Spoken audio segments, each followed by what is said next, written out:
Hey everyone, welcome back to another video. If your Apple case is not working on your Apple Pay, don't worry about it. In this video, I will tell you how to fix this problem. So keep the video till then and follow my step to fix the problem.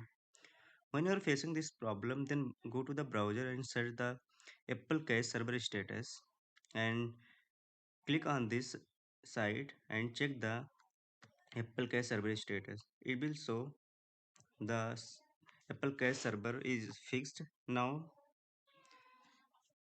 after that you have facing the same problem, then follow the next step.